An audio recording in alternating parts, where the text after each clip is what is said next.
بسم اللہ الرحمن الرحیم۔ کروڑوں درود و سلام نبی آخر الزماں حضرت محمد صلی اللہ علیہ وآلہ وسلم کی ذات اقدس پر۔ میں ہوں محمد مظہر اقبال۔ پاکستان کی بدقسمتی یہ ہے کہ پاکستان میں اشرافیہ نے ہر دور میں عام آدمی کا استحصال کیا ہے، وہ حکمران کی شکل میں ہو یا کسی اور شکل میں۔ کچھ عرصہ قبل پاکستان میں چکن کی قیمت 200 سے 250 300 روپے کے درمیان تھی۔ پھر اس کے بعد مافیا اس میں آیا اور اس نے اس کی قیمت اس وقت 595 روپے پچھلے کچھ عرصے سے مقرر کر رکھی ہے۔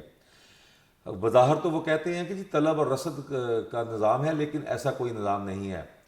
اس کے بعد چینی والے میدان میں آئے اور چینی 125-30 روپے سے وہ 170-80 روپے کلو تک لے گئے ہیں۔ اور مزے کی بات یہ ہے کہ وزیر اعظم نے نوٹس لیا، نائب وزیر اعظم اسحاق ڈار صاحب میدان میں آئے، ان کو بلوایا گیا اور وہاں پر انہوں نے پکی 159 روپے ایکس مل ریٹ جو ہے وہ چینی کا مقرر کر دیا، اور مارکیٹ میں 165-170، یعنی کہ کچھ بھی نہ ہوا۔ نوٹس کا الٹا اثر یہ ہوا کہ قیمتیں پکی 165-70 پہ اس وقت وہ جو ہے نا وہ طے پا گئی ہیں۔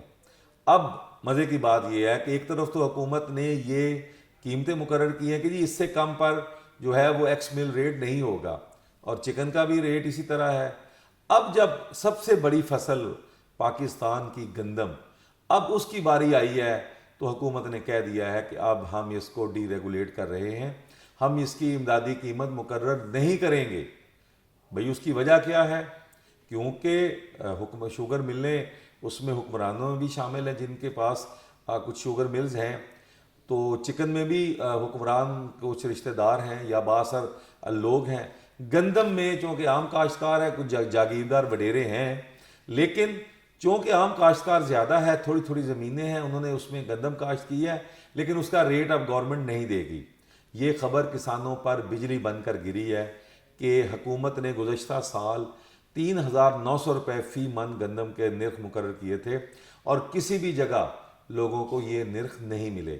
مڈل مین نے 2900 2800 2600 اس پہ خریدی، اور پھر اس کے بعد جب اس نے بیچنی چاہی تو وہ اس نے 3900 کے حساب سے فروخت کر دی۔ اب حکومت نے جو فلاور ملز ہیں ان کو 2900 روپے فی من ان کے پاس جو گندم پڑی ہوئی ہے وہ جو ہے وہ ریلیز کرے گی۔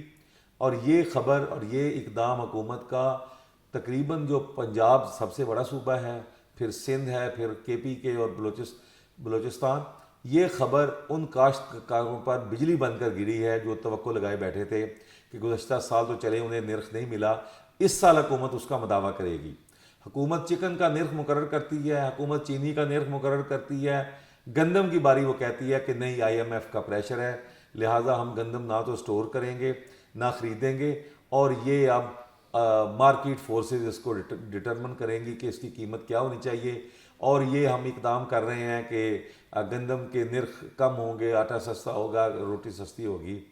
کسان جو گندم اس وقت کاشت کرتا ہے، مہنگی بجلی، اس کے بعد مہنگا ڈیزل، پیسٹی سائڈ جعلی اور مہنگی، پھر اس کے بعد غیر معیاری بیج مہنگا، پھر اس کے بعد کھاد، DAP، یوریا، ہر چیز وہ مہنگی خریدنے کے بعد اپنی فصل کاشت کرتا ہے، تیار کرتا ہے۔ گزشتہ سال سے بھی اگر اس کا نرخ وہ بھی نہ ملے تو پھر اس کے بعد ڈوب مرنے کا مقام ہے حکمرانوں کے لیے۔ جس کھیت سے دہقاں کو میسر نہ ہو روزی، اس کھیت کے ہر خوشہ گندم کو جلا دو۔ تو بات یہ ہے کہ جب کسانوں کو ریٹ نہیں ملے گا، جب کسانوں کو ان کی اصل جو وہاں پر لاگت ہے وہ نہیں ملے گی، تو وہ پھر اپنے کھیتوں کو آگ ہی لگائیں گے۔ کچھ عرصہ قبل آلو 5 روپے فی کلو جو ہے وہ کھیت سے اٹھایا جاتا تھا، جس پر آلو کے کاشتکار پنجاب اسمبلی کا باہر آ گئے اور انہوں نے یہاں پر دھرنا دیا اور بڑی مقدار میں آلو یہاں پر نظر آتش کیا اور ضائع کیا۔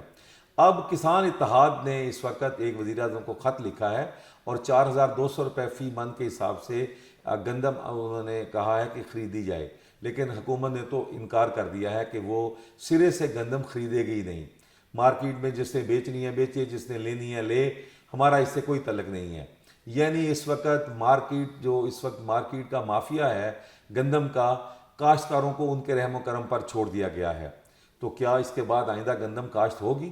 ہمسایہ ملک بھارت ہم اس کی بڑی مثالیں کرتے ہیں، بدیاں ہے، ہندو ہے، فلاں ہے، لیکن وہاں پر آپ کبھی بھارتی پنجاب میں جائیں، 12.5 ایکڑ سے زیادہ جس کی اراضی ہے اس کو بجلی فری دیتی ہے حکومت، اس کے بعد وہاں پر فری بجلی تاکہ ٹیوب ویل لگائیں، اور اس کے بعد ٹیوب ویل کے بعد وہ اپنا وہاں پر کھاد پاکستان سے کئی گنا سستی ہے، وہاں پر بیج معیاری ہے، اور ان کی ریسرچ جو ہے اس کے بعد ان کا جو معیاری بیج ہے اس سے ان کی تمام فصلوں کی پیداوار ہم سے کئی گنا زیادہ ہے۔ چاول لگا لیں، گندم لگا لیں، کپاس لگا لیں اور بقیہ لیکن چاول میں تھوڑا سا خیر ہم اب ہائیبرڈ استعمال کر کے بیج، چاول میں ہم کچھ بہتر ہوئے ہیں، لیکن باقی تمام فصلوں میں بھارت ہم سے آگے ہے۔ بھارت میں کاشتکار کو ہر قسم کی سہولت دی جاتی ہے، کسان کو منڈی تک سڑک کی سہولت ہے، اور اپنی جو فصل ہے وہ وہاں پر پہنچانے کی سہولت ہے۔ پاکستان میں الٹی گنگا بہہ رہی ہے، کوئی پوچھنے والا نہیں ہے۔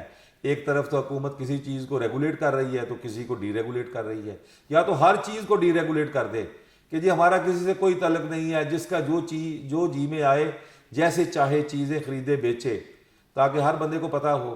اب آپ ایک طرف تو آپ سختی کرتے ہیں، گراں فروشی پر جرمانے ہو رہے ہیں، اب ذخیرہ اندوزی پر لوگوں کو پکڑا گیا ہے، اس کو شوگر ملز کا ریکارڈ دیکھا گیا ہے، لیکن اب آپ گندم کے کاشتکاروں کو جو ہے وہ بالکل مافیا کے رحم و کرم پر چھوڑ دیا گیا ہے۔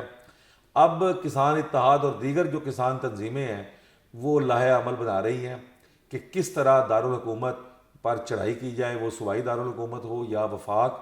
اس پر آنے والے دنوں میں پتہ چلے گا کہ ان کا کیا اسٹریٹجی ہوتی ہے، کیا۔ بہرحال ایک بات تو طے ہو گئی ہے کہ کسان رل گیا ہے، گندم کا کسان رل گیا ہے۔